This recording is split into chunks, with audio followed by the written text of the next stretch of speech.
Სახიობვანო თარხნიშვილზე მომხდარ თავდასხმას ეხმაურებიან ლელოში პარტიის წევრები მიმართავენ შინაგან საქმეთა სამინისტროს და მოუწოდებენ, რომ მოხდეს სწრაფი გამოძიება.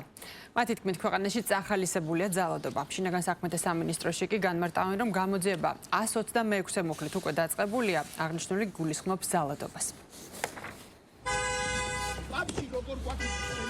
გუშინ ჩვენ ვნახეთ ასევე აღმაშფოთებელი ფაქტი, რომ ცნობილი ტელესახე, ცნობილი მომღერალი და მსახიობი ქუჩაში საკუთარ სახლთან დემონსტრაციულად იქნა ნაცემი იმის გამო, რომ ის მონაწილეა საპროტესტო აქციებზე. მოუწოდებთ შინაგან საქმეთა სამინისტროს, რომელიც ხშირ შემთხვევაში არ რეაგირებს, ან რეაგირებს არაეფექტურად, დაზარალებული სტატუსს არ აძლევს ხოლმე პირებს და არ იღებს ხოლმე სათვალთვალო კამერებიდან კადრებს. სასწრაფოდ მოხდეს ყველა მსგავს ფაქტზე გამოძიება. აესხა თავს ადამიანი, ვინც ეთყობა შეურაცხყოფილად იგრძნო თავი ესეთი მუდმივი შეტევის გამო.